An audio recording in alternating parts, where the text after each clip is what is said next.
sabios, expertos y genios que sueñan con ser un ejemplo en el tiempo,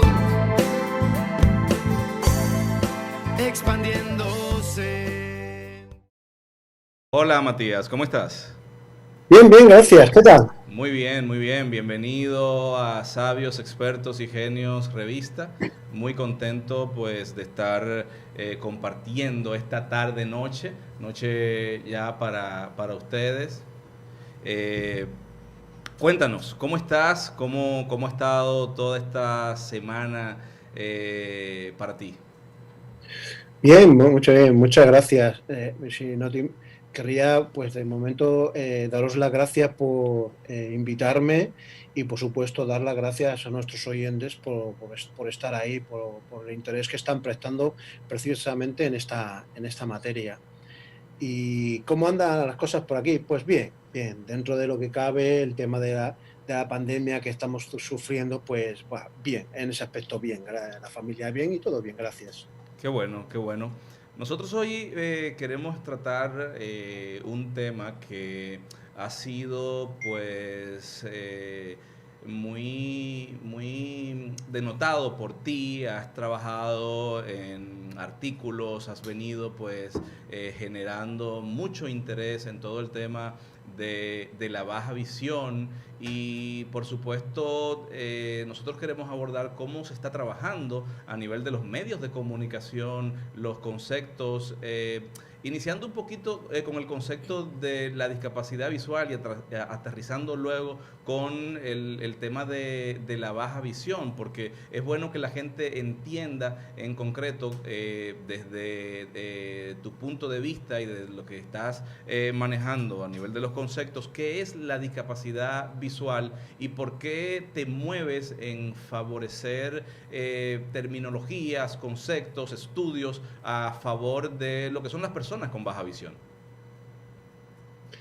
Bien, sí, ya primero tendré que decir que soy una persona con baja visión. Soy una persona que tiene un resto visual, pues que me permite desplazarme, moverme, o sea, pero que no me permite ver las letras en los carteles, poder leer bien, reconocer las caras, los colores, y todo esto sin poder solucionarlo a través de alguna operación o con alguna ayuda técnica o con algún medicamento. No lo puedo solucionar. Yo lo tengo así. Esto va a ser así e incluso puede ir a peor, ¿no? Entonces, es una...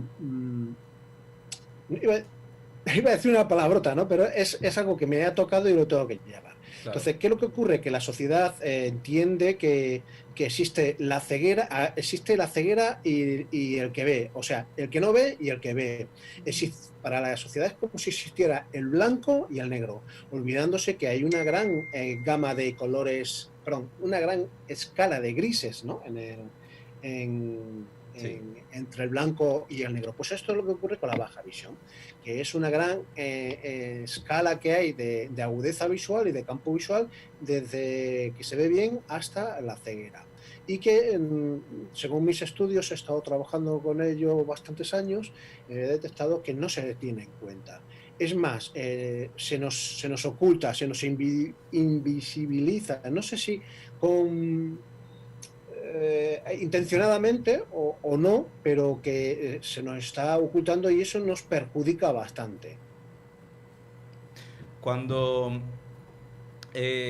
quiero ya que manejas la parte de tu condición, tú pues, ¿cuándo identificaste, cuándo descubriste, Matías, que ya estabas con la condición y tu primer diagnóstico, cuándo fue?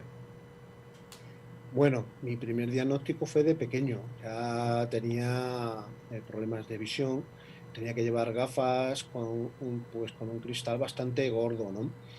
Pero digamos que fui consciente hasta que intenté operarme, quería quitarme las gafas y le dije a un oftalmólogo que operaba que quería quitarme, pues eso, operarme de miopía. me recomendó que no hacía falta, que no lo hiciera, porque mi agudeza visual no iba a ganar nada y si estaba cómodo con las lentillas, por aquel entonces llevaba lente de contacto, pues que no me merecía la pena. Es más, siendo miope magno y con la patología que llevaba asociada, que es la maculopatía miópica, pues él iba a ser propenso a las cataratas y con el tiempo pues me quitarían las cataratas y ya me quitarían las gafas. Y es lo que ocurre. Ahora actualmente no llevo gafas porque me operé de cataratas, pero digamos que eso ha sido hace 20 años, ¿no? Claro. Parece que es, parece que es mucho, pero no es tanto. Ese fue, digamos, el golpe consciente. ¿Cuándo te operaste? Eh, Cuando el médico me dijo que tenía una degeneración macular y que no se iba a solucionar nunca. Ujú. Antes, ¿qué es lo que hacía? Pues me aproximaba mucho, como todos, nos acercamos, nos ponemos a vernos cerca el texto, o bueno, la gente te decía que me acercaba mucho a la hora de leer, y por qué lo hacía, pero bueno, como lo asimilabas a las gafas, pues estaba. Pero digamos que fue el médico que me dijo, el oftalmólogo. Sí, Mira que tuve también tratamiento con otros oftalmólogos, ¿no? Pero fue este el que me dijo que no me operara o que no me iba a merecer la pena, porque la agudeza visual iba a peor. claro. Y entonces, al identificar la parte visual desde pequeño, eh, ¿tuviste inconvenientes en tus estudios o fuiste uno de los niños simplemente que, nada, usabas lente y hacías una vida normalizada, ¿no? Con lentes, simplemente.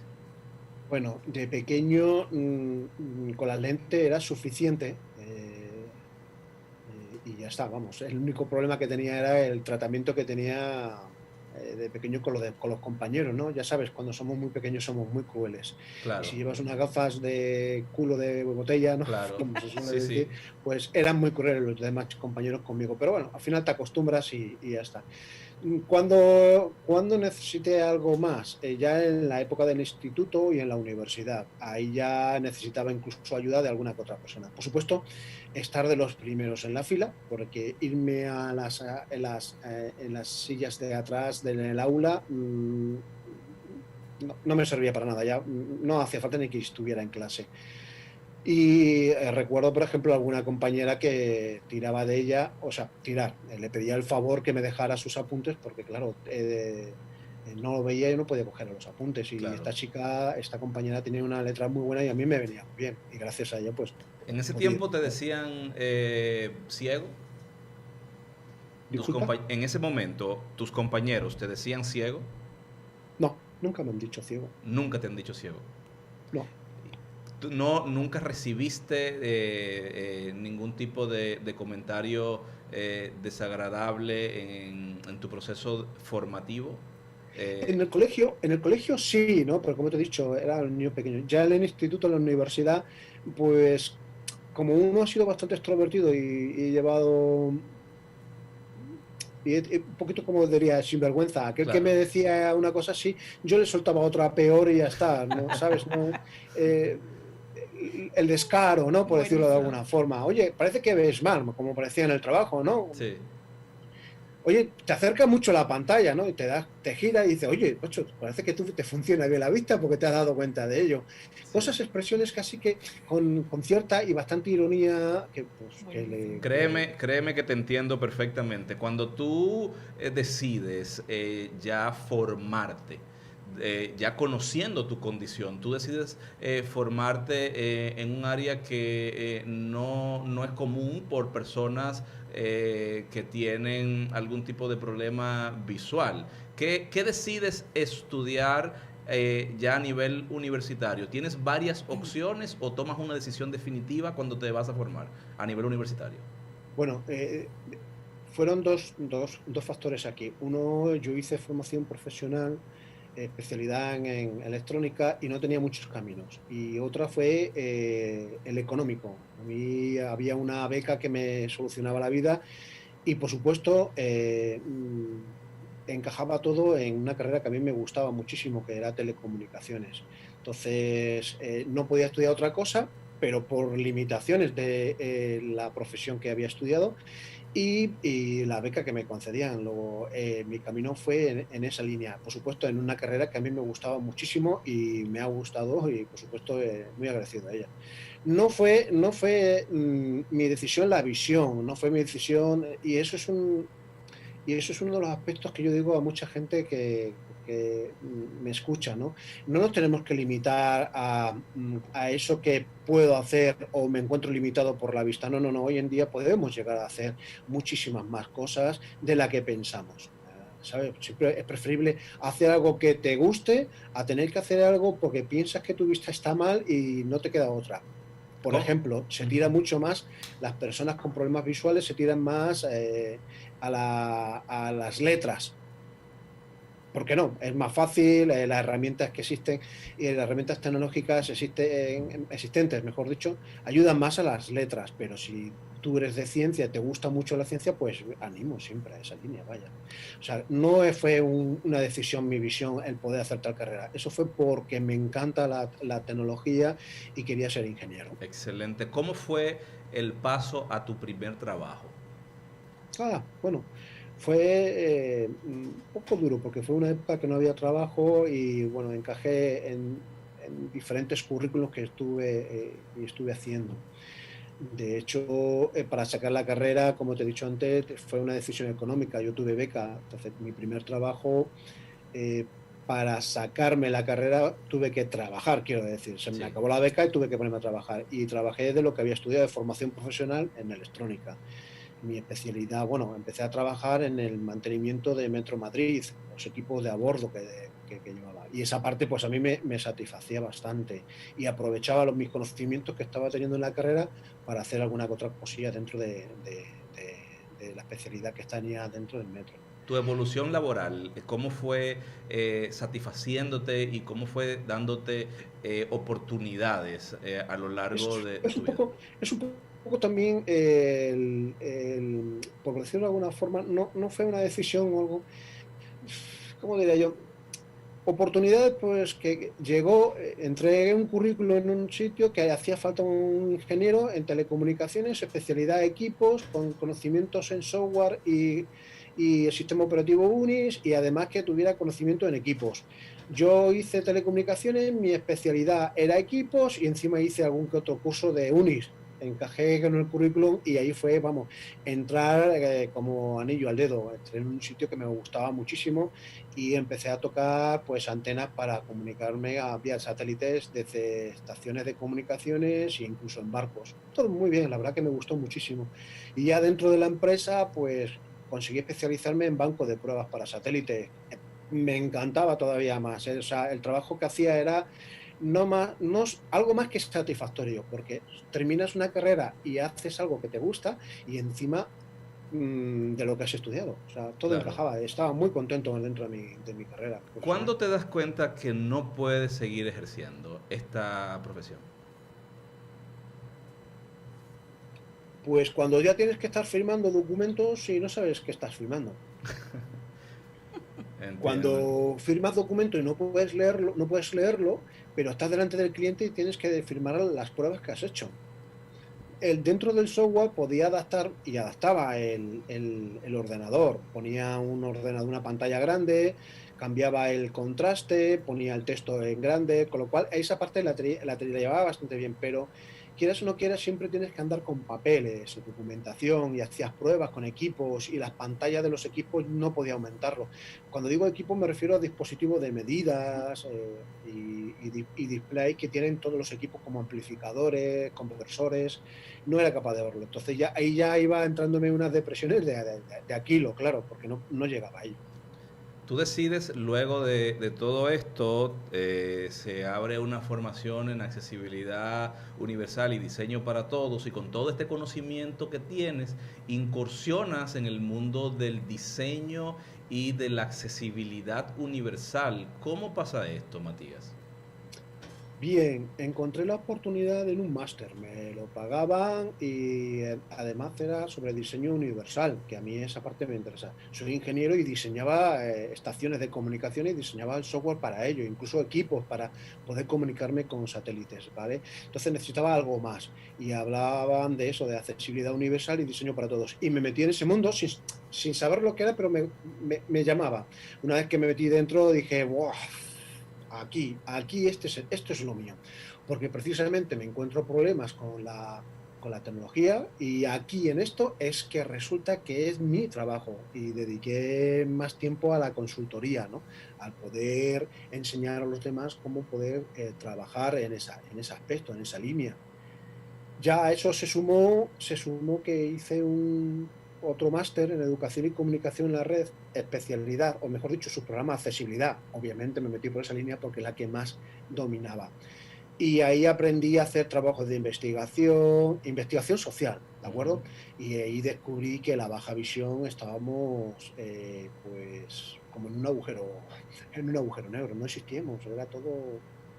Veía que se hacían cosas para las demás personas con discapacidad y que eso está muy bien, la verdad que sí, loable, pero para nosotros no se hacía nada. Y actualmente se encuentran muchos gaps, muchos huecos que no son cubiertos para nosotros, mejor dicho. ¿Encontraste una oportunidad en tu proceso de formación a una condición que ya padecías, a una condición que desde niño de alguna manera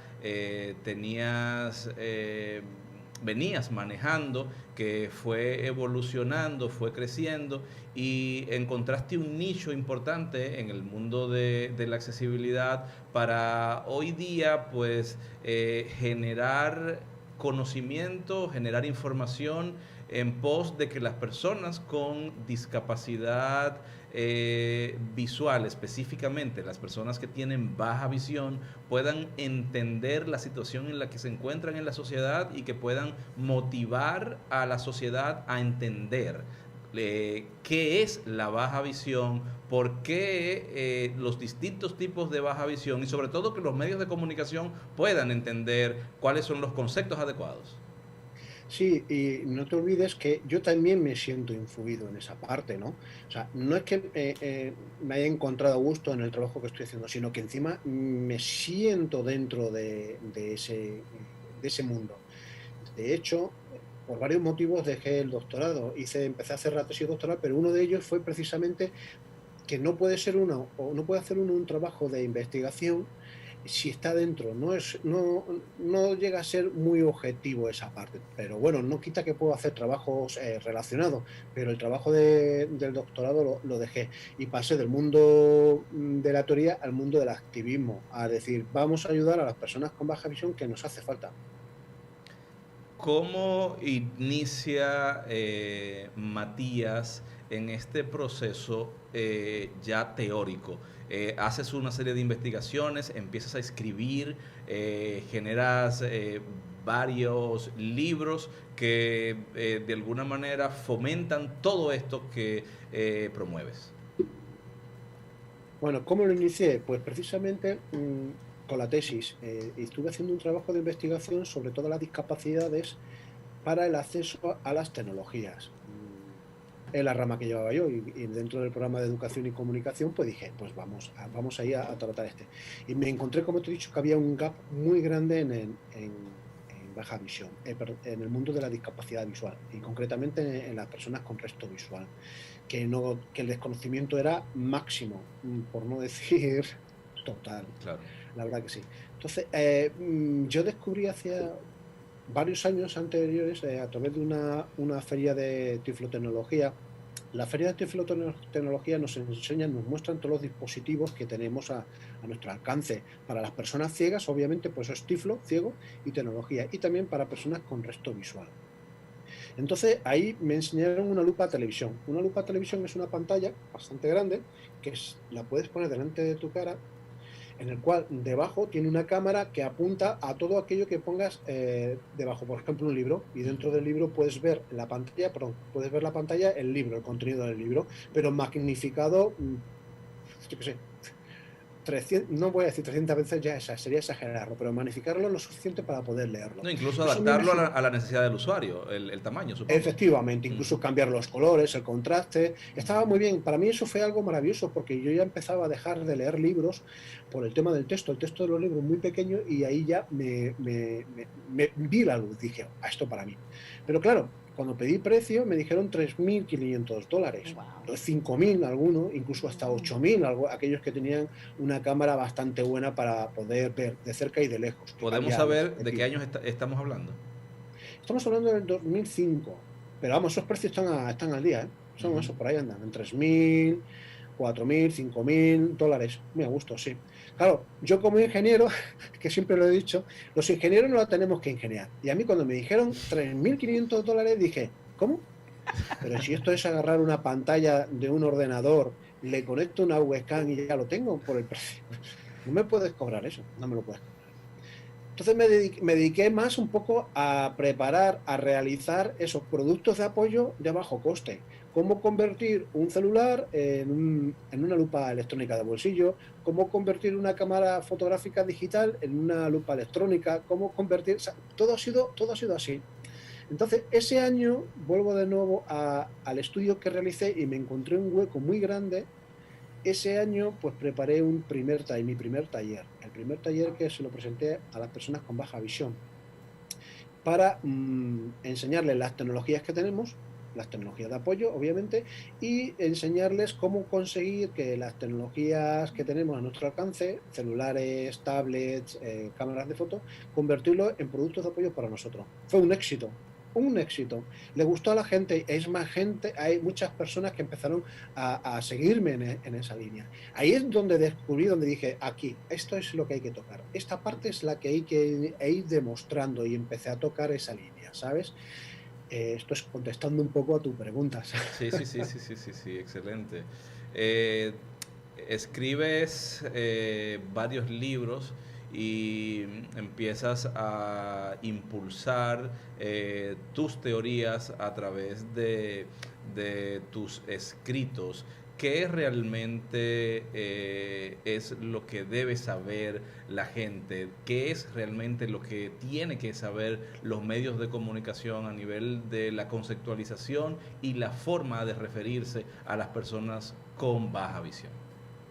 Sí, efectivamente. Empecé a escribir artículos. Bueno, de hecho, como te he comentado, como hice productos de apoyo de bajo coste, fue mi primer libro, Baja Visión y Tecnología de Acceso a la Información. Todo lo que enseñaba en los talleres, pues lo plasmé en el libro, porque hacía falta. La publicación voló, porque se hizo a través de una fundación y empezaron a regalar los libros. Entonces, fueron gratuitos, pero vamos, se puso en internet de manera gratuita, y me consta, por ejemplo, que en países como en Ecuador han utilizado el libro para hacer que los niños puedan ir a clase. A clase van, sino que puedan acceder al contenido del aula, lo que ponen en los profesores en el aula, ¿sí? O sea, me siento satisfecho en esa línea. Que empecé a escribir, no, tú has dicho de la teoría, busqué un poquito el contestar la parte teórica para ir y demostrar lo que está ocurriendo de verdad, porque esto es lo que es que quiero decir que muchas veces uno piensa y tiene una hipótesis y dice, aquí está ocurriendo algo, ¿no? Como el trabajo que hice, ¿no? Que fue hacer un pequeño estudio sobre el tratamiento de la baja visión por los medios de difusión, ¿no? En los medios de comunicación, en este caso, como son la televisión, la radio y los periódicos. Y vi que y demostré, mejor dicho, que no estamos tratando y nos están ocultando, nos están haciendo bastante daño, porque eso nos perjudica. A partir de ahí también saqué más trabajos, yo qué sé, por ejemplo, el acceso a la cultura, hice un trabajo sobre el acceso a la cultura, demostrando que precisamente se hace... Que te voy a poner ejemplo, ¿no? Que eso también ocurre en tu país, en todos los países. Cuando quieren hacer un teatro accesible, pues piensan en poner unas rampas, a utilizar los primeros asientos para las personas que van en silla de ruedas también, hablan de audiodescripción, lengua de signo, incluso se meten con el tema de iba a decir prospecto, no el prospecto, no. Lo que te están dando te lo dan en lenguaje fácil, de fácil lectura. Sí, El programa. Lectura fácil, lectura fácil. Efectivamente, lectura fácil. Incluso, pues, oye, en algunos sitios ponían, o ponen, mejor dicho, no todos, ponen esto.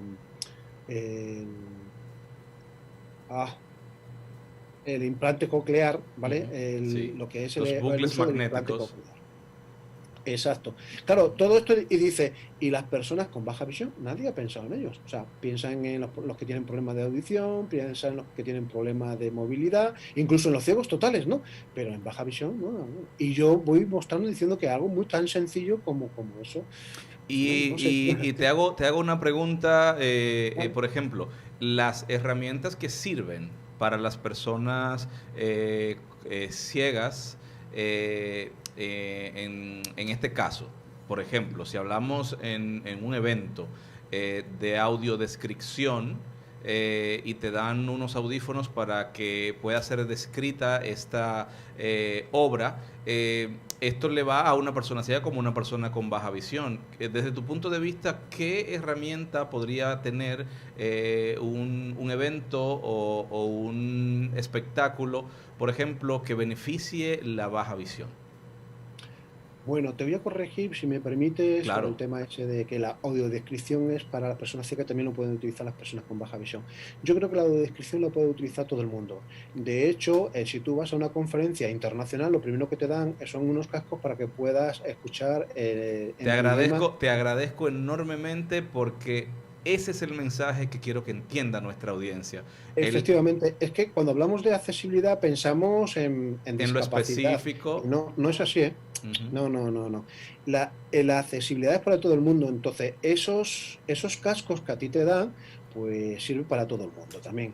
Y ahora viene la pregunta del millón. ¿Ese centro que tú me estás diciendo que dice que hace de descripción, se lo entrega solo a los ciegos o a cualquiera que se lo pida? Porque muchas veces solamente se lo entregan a los ciegos. Luego, eso de que lo puede utilizar una persona con baja visión, los cascos con audiodescripción, pues bueno, un poquito para pensarlo, ¿vale? O sea, que no es tan obvio. Pues ya lo puedes utilizar. Sí, pero con ciertas condiciones. Mira, Sí. eso me gustaría generar un debate contigo en ese aspecto, un debate positivo, porque es que sí sucede. Las personas con baja visión que no aparentan tener baja visión solicitan un servicio que cuando lo solicitan le dicen, pero es que no eres ciego. Efectivamente, así es, vamos. La asistencia Y tienes que personal. demostrar que tienes una condición. Claro. La asistencia personal, eso está siempre. Yo, por ejemplo, en mi caso, a mí no me dan eso. Entonces, ¿qué es lo que ocurre? Pues me tengo que acercar, por ejemplo, cuando voy a un caso muy concreto, cuando voy al cine y ponen texto en la pantalla, pues me tengo que acercar a mi mujer, me pongo la oreja así y mi mujer me describe precisamente esos momentos. Pero Ahí igual, tienes uno. igual pudieses utilizar el servicio de audiodescripción si lo tuviera Claro, el evento, la también. película o cualquier servicio auditivo, ¿no? Y si lo pido, Audiovisual. me lo dejarían y me vendría bien y todo. Sí, por supuesto. Pero que no es tan obvio, porque yo no voy con bastón. Bueno, hay muchas personas como yo que no van con bastón, ni tienen el certificado de discapacidad, por ejemplo, las personas mayores. Hay ¿Tú crees que las muchas personas mayores que personas tienen problemas? con condiciones de baja visión por distintas razones que incluso tienen temor, tienen vergüenza de buscar un certificado. No lo buscan a pesar de saber que tienen algún tipo de condición. Esto pasa también. Esa parte, querido amigo, es difícil, es difícil de tratar y es muy dura. A ver, si estás trabajando, intentar tener un certificado que te avale que si eres una persona con discapacidad, no te interesa porque probablemente tu jefe lo sepa. E incluso a nivel personal, decir, Oscar, es que yo veo, porque, a ver, yo veo mal, pero veo. ¿Cómo voy a ser una persona con discapacidad? Esto te voy a contar un caso muy concreto en un trabajo que hice de investigación, en el cual hice una entrevista a una persona que tenía resto visual, pero ella me dijo claramente que ella no era una persona con discapacidad, que no. Digo, bueno, pues vale. Pero luego dentro de la entrevista me decía que por las noches sí o sí necesitaba ir con su hija de la mano porque no veía bien. Entonces, claro, hay gente que no tiene concepto de discapacidad, pero necesita ayuda para moverse por la ciudad en algunos momentos. Pues, Claro. ¿sabes? Eso es un poco como decir, entra en el aspecto de sí, pero no. No puedo decirlo por el trabajo, tampoco quiero decirlo porque no me siento yo con ello. Entonces es un poco duro. Yo ahí lo respeto y no me meto porque Claro, ¿cuántas personas, Matías, no pueden leer sin unas gafas, sin unos lentes? Por ejemplo. sin gafas, sin gafas, un tercio de la población. Por ejemplo. Solamente Bueno, para poner algo por sencillo. ejemplo, no, un tercio de la población. Tú me estás hablando sin gafas. A Claro. ver, una persona que es miope, si le quitan las gafas, no ve, no puede leer. Sí. Y un tercio de la población es miope. Luego, es un tercio de la población. Y no reconoce que tiene una limitación que puede ser valorada como una situación de discapacidad. Claro, es que, fíjate, que el tema de gafas, esto es muy bueno, porque y es un aspecto que debemos de tocar. La gente piensa que el tema de la accesibilidad son aquellos que, para aquellas personas que tienen problemas, pero en la accesibilidad, mejor dicho, el problema viene porque la sociedad no está preparada para mí. O sea, esa es la definición de discapacidad por la Organización Mundial de la Salud, ¿no? La discapacidad es la condición en la cual una persona interactúa con la sociedad y se encuentra barreras, porque la sociedad no está preparada. ¿Ok? Bueno, bien, pues ahora volvemos a las gafas. Las gafas no han estado toda la vida con la humanidad. En el siglo, en la Edad Media, no había gafas y existían miopes. Luego también tenían problemas, tenían una discapacidad. ¿Cuándo han empezado a aparecer las gafas? ¿Cuándo han empezado a aparecer las gafas? Pues en el siglo XIX, ¿no? Último del siglo, en el XIX, bueno, último del XVIII, sí, en el XVIII, incluso en el XVII, pero el XVII aquel que tenía dinero, que era rico, no la población, en el siglo XVIII y el siglo XIX ya empezaron a ser pues, a nivel Populares. mundial. Y ya es normal. Entonces, ahora resulta que los miopes no tienen una discapacidad. ¿Por qué? Porque se han adaptado a través de una ayuda técnica al entorno.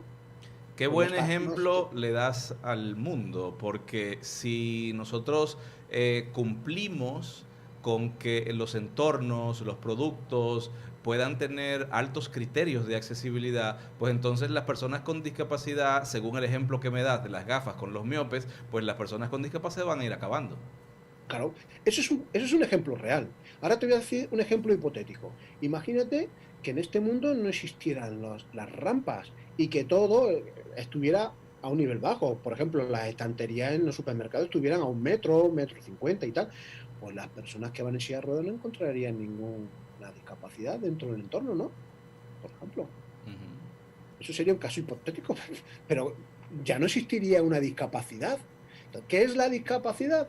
Pues el modelo social nos muestra hoy en día, a lo cual nos encontramos, que es son las barreras que se está poniendo en la sociedad, no yo tengo una diversidad, yo veo de una forma diferente a ti y veo una forma diferente a los miles y miles de personas que hay en el mundo, ¿no? O millones, mejor dicho, en este caso, Claro. porque somos todos diversos. Ahora, la sociedad no está preparada. ¿Por qué yo tengo problemas? Como he dicho antes, no veo bien los paneles y el texto, porque el texto es pequeño o no tiene un buen contraste. Por lo demás, si eso estuviera, yo podría moverme bien, ¿no? Pues ya está. ¿Qué debemos hacer? Has escrito un artículo para que se entienda la conceptualización a nivel de los medios de comunicación, ¿Nos podrías hablar un poquito de esto? Bien, todo esto, los medios de comunicación tienen una parte importante, ¿no? Que es incluso la de difundir. Bueno, incluso no, eso es difundir y comunicar. Eso está claro.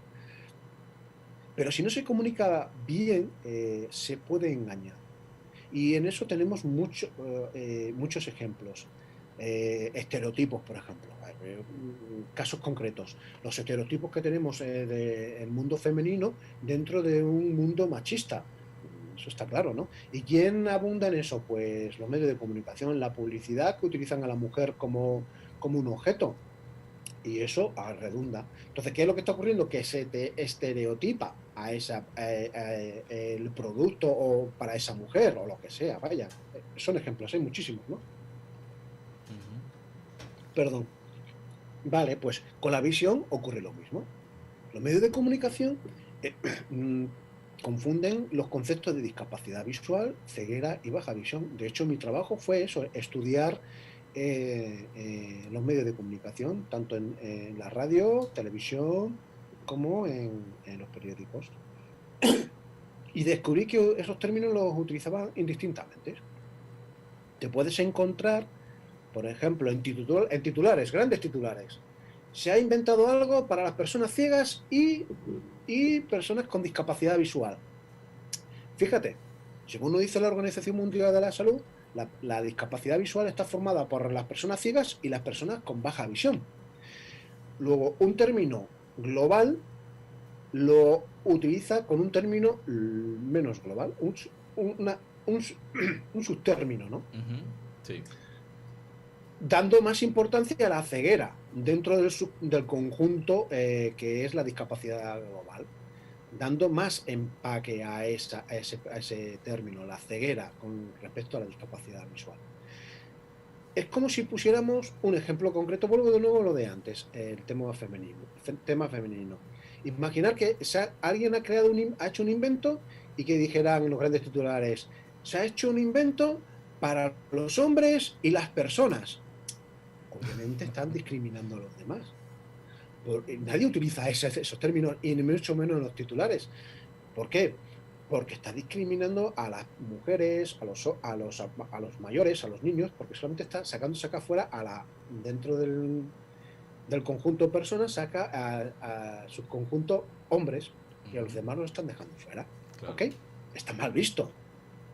Bueno, pues eso está ocurriendo con esos términos así. Cuando se utiliza ceguera y discapacidad visual juntos, mal vamos.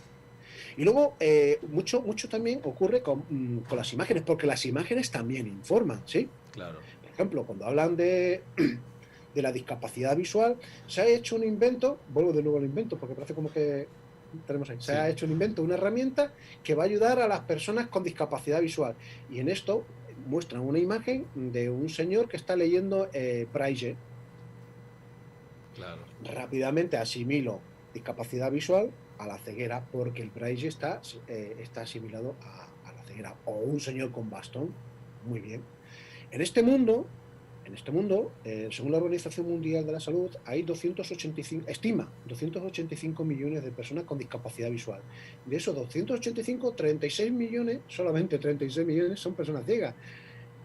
249 millones con baja visión.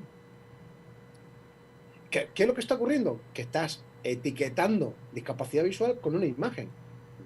Tampoco es sumamente interesante esto que nos comentas. Nosotros tenemos aquí con nosotros a Ángela Marzo, que es nuestra asesora en temas de cambio de cultura y quisiera, Ángela, que en estos minutos que nos quedan ya pues nos comentaras qué opinas de todo esto y de este cambio que debemos hacer a nivel cultural en torno a estos conceptos. Mira, me resulta sumamente interesante, Matías, y de hecho tengo una pregunta, porque lo que estás comentando con precisamente lo que planteas de la forma en que se estructura y funciona la sociedad, cómo mantiene invisible.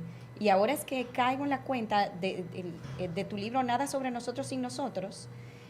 Ahora es que caigo en la cuenta cuando lo explicas desde el punto de vista comparando hombres y personas, ¿verdad? Cómo queda un grupo y es dejado fuera. Entonces, más bien que quisiera que me explicaras un poquito sobre cómo motiva Nada sobre nosotros sin nosotros y al final de cuentas si crees que el mensaje está llegando. Sí, el mensaje está llegando. Lo que pasa es que es un libro que lo están leyendo las personas con discapacidad visual, pero no lo de nadie más, no se le está dando suficiente empaque, pero bueno, poco a poco está llegando ahí. a quien le gusta muchísimo y lo ha leído, el primer capítulo les encanta. En ese libro muestro precisamente muchos factores: el acceso a la cultura, en España el voto accesible, eh, el, el acceso a las tecnologías, qué es lo que está ocurriendo con las normativas, que se tienen en cuenta todas las discapacidades menos la baja visión. Incluso utilizo un término llamado analfavisión, porque existe un analfabetismo visual. En el buen sentido, ojo, en el buen sentido del analfabetismo, simplemente que no se nos enseña, no se nos muestra, estereotipamos, como estoy diciendo, a través de los medios de comunicación, estereotipamos a la baja a la discapacidad visual con la ceguera, y no existe nada más, ¿sabes? El libro, Nada sobre nosotros, precisamente el título lo tomé de el Foro de Vida Independiente. Nada sobre nosotros sin nosotros es una frase acuñada en el Foro de Vida Independiente en los años 70 por personas con discapacidad. Y decían eso: no se puede hablar o se puede tratar a las personas con discapacidad sin que nosotros estemos presentes. Claro, exactamente. ¿Cómo pueden hablar de algo que me va a ser útil para mí si yo no estoy? Pero yo llegué y dije, quieto, si pongo un punto entre media, digo, nada sobre nosotros, y sin nosotros, porque precisamente no se nos tiene en cuenta, y no se nos tiene en cuenta. De hecho, la imagen de la portada la diseñé antes de hacer el libro. Es una imagen, es muy buena, porque es un hombre andando y su sombra tiene un bastón. El hombre no lo tiene, pero la sombra sí lo tiene, haciendo referencia precisamente a la baja visión. Y utilicé los colores que más nos vienen a nosotros en la portada, que es el fondo negro con el texto en blanco, alto contraste. O sea, esa portada lleva mucha información incluso. Y te voy a decir una cosa, fíjate, porque estamos comentando que me has oído hablar precisamente del término de personas y hombres. Vamos a la historia. La historia, años 60, 70, las mujeres feministas consiguieron que los derechos del hombre se cambiaran por los derechos humanos. Porque desde que se hizo la Revolución Francesa solo se hablaba de los derechos del hombre y derechos del hombre, sin tener en cuenta precisamente a los derechos de la mujer. O sí se los tenían en cuenta, pero claro, solo se etiquetaba al hombre. Y en los años 60, 70 me parece que fueron, que se cambió ese término.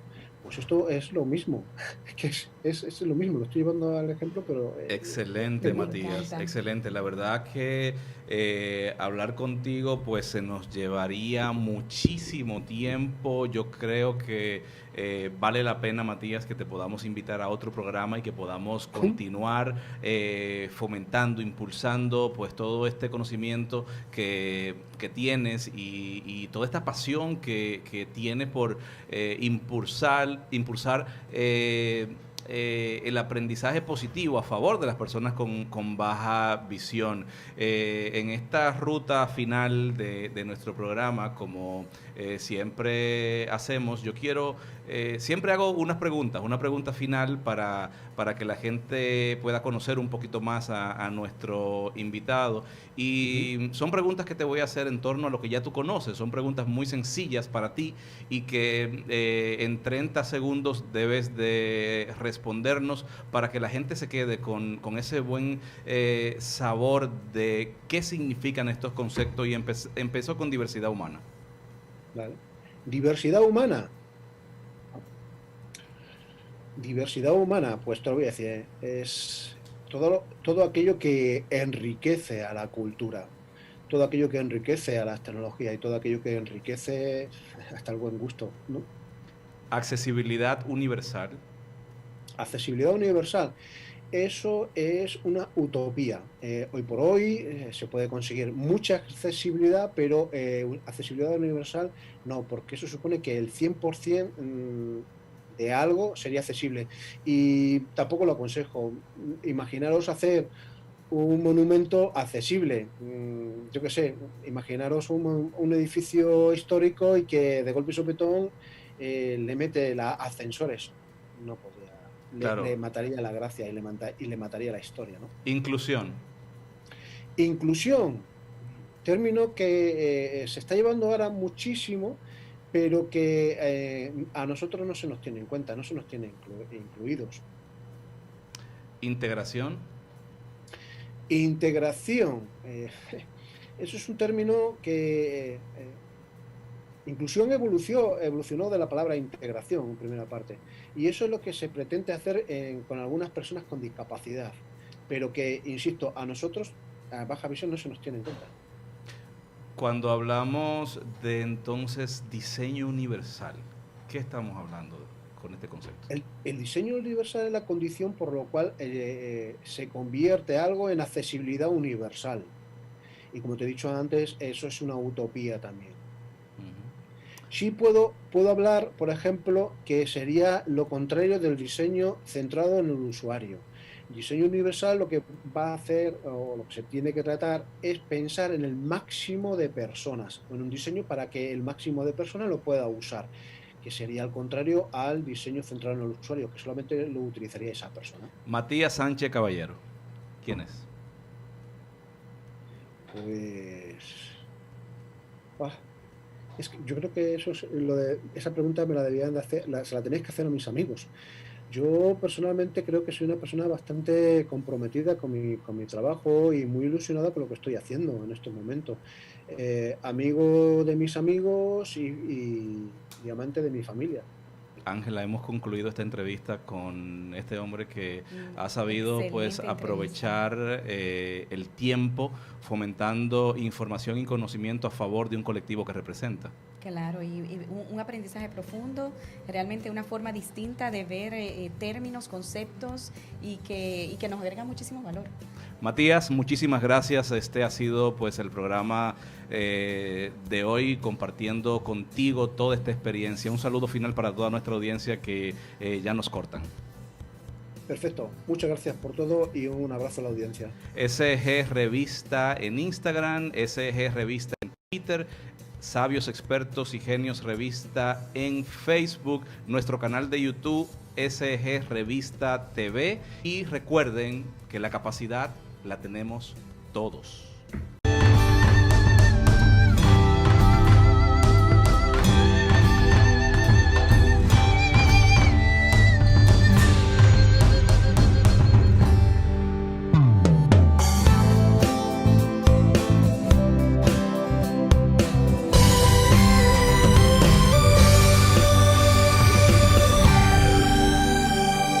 Sabios, Expertos y Genios, una producción de Kerden y Medina.